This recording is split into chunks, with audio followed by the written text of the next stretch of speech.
আসসালামু আলাইকুম। যেহেতু আমার রিসার্চ করতে ভাল লাগে, এই এই কারণেই কিন্তু আমি এই রোজার মধ্যে কষ্ট করে বিকেলে কিন্তু আমি চরের মধ্যে এসেছি আপনাদের কিছু জিনিস জানানোর জন্য।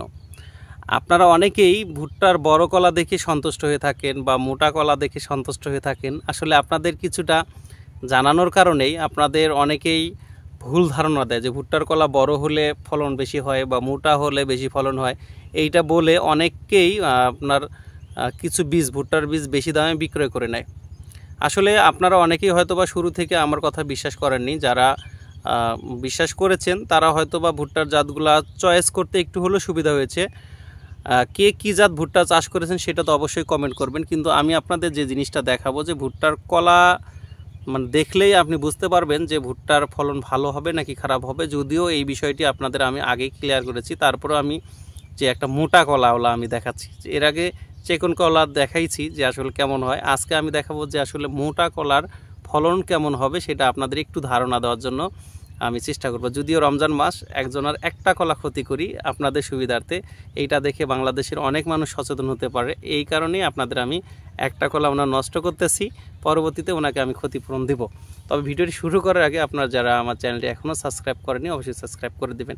এখন আমরা বেশিরভাগ 55 ভ্যারাইটির জাতগুলার ভুট্টার র্যাকেটগুলো চেকন পাই, কিন্তু আজকে আমি নিজেও এই জাতটা দেখিনি এখন পর্যন্ত। আপনাদের সাথে নিয়ে একসাথে দেখব যে আসলে এই জাতটার ভিতরের মানে কলার যে মোচাটা সেটা আসলে মোটা হয় নাকি চেকন হয়। তারপর আরেকটি বিষয় সেটি হচ্ছে যে অনেকেই ভেবেছেন যে ভুট্টার যে নিচের পাতা মারা যাওয়ার কারণে কিন্তু কি হয়, অনেকেই ভাবেন যে ভুট্টার ফলন কম হয়। এই ভুট্টার কিন্তু একটা ভুট্টারও পাতা মারা যায়নি। এইটার ভুট্টার ফলন বেশি হবে নাকি ওইটার, এইটাও আমি আপনাদের পার্থক্য দেখিয়ে দেব। তবে আগে আমরা দেখি যে কলার ভিতরে সাইজটা। এইটা হচ্ছে একটা কলা, এটা যদি আমরা ভাঙি, এইটা আমরা যেহেতু ক্ষতি করলাম সেটা হচ্ছে এইটা যদি এই কলাটা আমরা নিয়ে নেই, ভিতরে যে র্যাকেশটা, হ্যাঁ 1 মিনিট দাঁড়ান, ভাঙতে একটু কষ্ট হচ্ছে। এইটা হচ্ছে র্যাকেস্ট, হ্যাঁ এই যে এটা র্যাকেস্ট। যদি র্যাকেশটা চিন্তা করি, ভুট্টাটা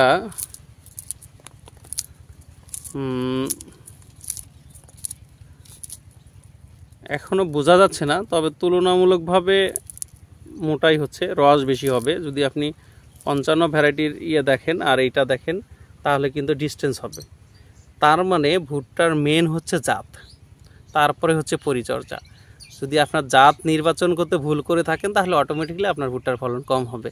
আর যদি জাত ভালো হয়ে থাকে সেক্ষেত্রে আপনার পরিচর্যা যদি একটু খারাপও হয় আপনার ফলন ভালো হবে। যেমন আপনার মহিষ যদি আপনি পালন করেন তাহলে মহিষের প্যাট থেকে যত নর্মাল বাচ্চাই হোক সেটা কিন্তু মহিষের বাচ্চাই হবে।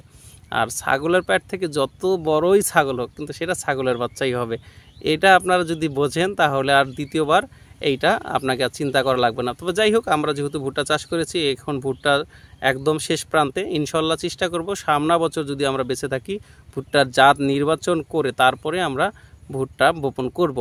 আর সেই জন্য আপনারা অবশ্যই যদি মনে করেন যে না আমার এই চ্যানেলটি আপনাদের জন্য একটু হলেও উপকারী হয়, সেক্ষেত্রে অবশ্যই সাবস্ক্রাইব করে রাখবেন। ধন্যবাদ সবাইকে। আসসালামু আলাইকুম।